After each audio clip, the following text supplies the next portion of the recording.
शिक्षा विभाग द्वारा एक्सपोजर विजिट पर विदेश भेजे गए शिक्षकों की चयन प्रक्रिया पर प्रदेश अध्यापक संघ ने सवाल उठाए हैं और चयन प्रक्रिया के लिए तय किए मापदंड को गलत करार दिया है। शिमला में पत्रकार वार्ता कर प्रदेश अध्यापक संघ के अध्यक्ष वीरेंद्र चौहान ने कहा कि शिक्षा विभाग ने एक्सपोजर विजिट के लिए गलत मापदंड बनाए हैं और उन मापदंडों को भी दरकिनार कर शिक्षा निदेशालय ने चयन प्रक्रिया में धांधली की है, जिसकी निष्पक्ष जांच सरकार को करनी चाहिए। मैंने जो आपके संदर्भ में कहनी है उसमें एक तो जो रेगुलेशन कॉन्ट्रैक्ट एम्प्लॉयज का है वो पहले 2 बार होता था साल में, अब 1 बार कर दिया। हमने उसकी सरकार से मांग भी की थी कि इसको यथावत रखा जाए। अब 31 मार्च के फेज में रेगुलर होने हैं और दुर्भाग्य से बीच में कोड ऑफ कंडक्ट जारी हो गया और चुनाव की प्रक्रिया आ गई। तो हमने सरकार से पहले भी गुजारिश की थी, विभाग से भी की थी, दोबारा से हम आपके माध्यम से और सरकार से फिर करेंगे कि ये जो नियमितीकरण का प्रक्रिया है शिक्षकों की और कर्मचारियों की, ये 31 मार्च की कट ऑफ डेट है। अप्रैल में सभी कर्मचारियों को, शिक्षकों को नियमित किया जाए। इसके लिए कोई लंबा प्रोसेस नहीं है क्योंकि एक नियमित प्रक्रिया है, एक जो है कॉन्स्टिट्यूशनल प्रक्रिया है, एक जो हमारा जो कॉन्ट्रैक्ट पॉलिसी है उसमें तो ये क्लियर कट दर्शाया गया कि 2 साल बाद होने तो होने। तो इलेक्शन कमीशन से इसमें रिलैक्सेशन लेके, इसमें जो उनसे छूट लेके, उनसे परमिशन लेके इन कर्मचारियों को, शिक्षकों को नियमित किया जाए और ये आज के शिक्षकों और कर्मचारियों की बहुत बड़ी मांग है। और दूसरी, हमारे पास बहुत से पद शिक्षा विभाग में खाली चल रहे हैं, वो चाहे लेक्चर्स के हैं, टीजीटीज के हैं और टीजीटी हिंदी है, टीजीटी संस्कृत है, जेबीटी टीचर्स है। लगभग 7-8 पद, 1000 पद हमारे शिक्षा विभाग में खाली चल रहे हैं। और अगर इस तरह के व्यवस्था स्कूलों में होगी तो हम जिस क्वालिटी एजुकेशन की बात हम कर रहे हैं, जिस क्वालिटी और बेटर एजुकेशन के लिए हमारे शिक्षा मंत्री बहुत ज़्यादा चिंतित रहते हैं, शिक्षा सचिव बहुत अच्छा प्रयास कर रहे हैं, उसमें कहीं ना कहीं उसमें बाधा उत्पन्न हो रही है और निश्चित रूप में होगी। अगर जून तक हमारे पद खाली रहते हैं तो बड़ा ही दुर्भाग्यपूर्ण रहेगा हमारे शिक्षा व्यवस्था को।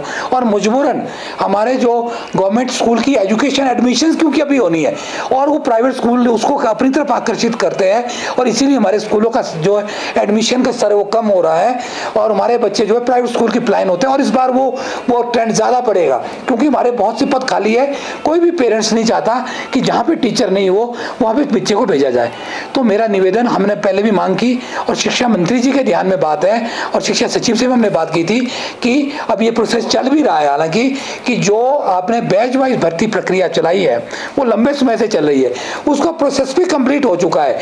और अगर मैं टीजीटी की बात करूं या जेबीटी की बात करूं या फिर मैं बात करूं टीजीटी हिंदी या टीजीटी संस्कृत, ये सारी जो बैच वाइज प्रक्रियाएं ये लगभग कंप्लीट हो चुकी है। केवल मात्र इनकी अपॉइंटमेंट होनी है। अगर इलेक्शन कमीशन की तरफ से ये परमिशंस या ये हमारे को रिलैक्सेशन सरकार की तरफ से मिल जाती है, सरकार ले लेती है, तो मुझे लगता है कि 1000 से ज़्यादा पद, 1100 के आसपास पद टीजीटी के हैं, 1000 से ज़्यादा पद जेबीटी के हैं, 700-800 पद जो है टीजीटी हिंदी और संस्कृत के हैं। अगर ये भरे जाएंगे तो बहुत बड़ा गैप जो है हिमाचल प्रदेश के अंदर ये फुलफिल हो जाएगा।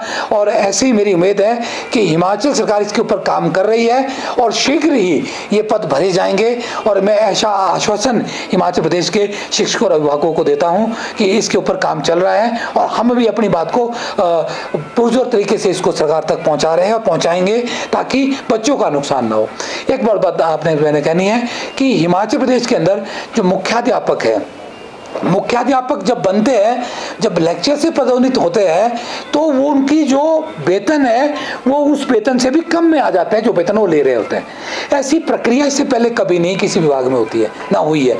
तो इसमें लंबे समय से संघों के द्वारा मांग चली जाती थी कि इसको कम से कम पे को प्रोटेक्ट तो किया जाए अगर एक इंक्रीमेंट नहीं मिलती है। उसके बाद ये केस न्यायालय में गया, सरदारी लाज वर्सेस अदर्स में इसमें एक जजमेंट पास हुई कि जहाँ पर जो टीचर्स अपॉइंट हुआ है और उसको वहां पर जो पदोन्नति मिलती है लेक्चर्स को हेडमास्टर बनने पर, उसकी पे तो प्रोटेक्ट होगी पर पदोन्नति का उसको लाभ भी एक इंक्रीमेंट में रूप में होगा। लेकिन कुछ एक केसेस में जो उसमें पिटिशनर बने थे सरदारी लाज वर्सेस अदर में, उनको तो ये बेनिफिट हो गया है, ये जजमेंट इंप्लीमेंट हो गई है।